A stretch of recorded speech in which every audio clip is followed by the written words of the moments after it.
Bonjour, je m'appelle Alette, créatrice chez Coiffirst. Je vais vous montrer aujourd'hui comment retoucher une frange à la maison. Pour la retouche de la frange à la maison, on a besoin d'une brosse pour pouvoir lisser le cheveu avant. On a besoin d'un petit peigne, d'un ciseau pointu et d'un ciseau cranté. Donc première étape, on va lisser la mèche du modèle ou sa propre mèche. L'ancienne frange, on va la lisser. Pourquoi? Parce qu'on va être sur un cheveu sec, de façon à ne pas avoir de mauvaises surprises au séchage après la coupe. Alors pour une frange, plus vous allez prendre le début de la frange vers l'arrière, plus elle va être épaisse. Ici, je vais m'arrêter sur ce qui a déjà été fait précédemment. On est sur une frange d'épaisseur moyenne. Une frange classique se fait de sourcils. Vous voyez la fin du sourcil ici. À sourcil.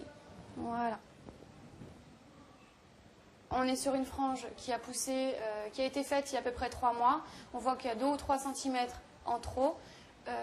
Nous voulons une longueur qui puisse se poser juste sous le sourcil. Nous allons réaliser la frange. J'ai donc mon ciseau pointu avec un peigne. Je vous conseille de prendre la frange telle qu'elle tombe, c'est-à-dire droite, comme nous la souhaitons. Vous positionnez une main en dessous. Voilà.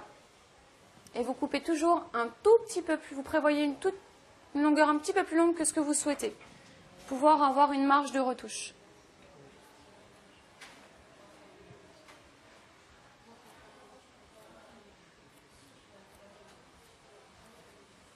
La technique du piquetage est propre à la maison Coiffirst. Nous utilisons cette technique pour effacer ou éviter le coup de ciseau trop net sur le cheveu. On va partir sur une base droite qui va être grignotée un petit peu en zigzag. Le ciseau va regarder toujours un petit peu sur une base droite vers le haut et nous allons couper comme ça.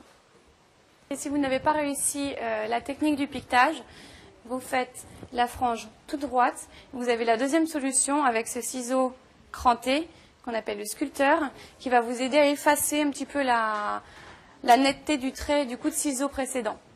Donc vous allez prendre une petite mèche et vous avez cassé à 1 cm de la pointe. Voilà, vous n'hésitez pas. Il va déstructurer un tout petit peu la pointe de la frange. Alors avec Vanessa, on a choisi de faire une frange un petit peu plus longue, donc qui lui arrivait vraiment sous le sourcil au niveau des cils, pour avoir cet effet un petit peu mèche et frange déjà un petit peu vintage.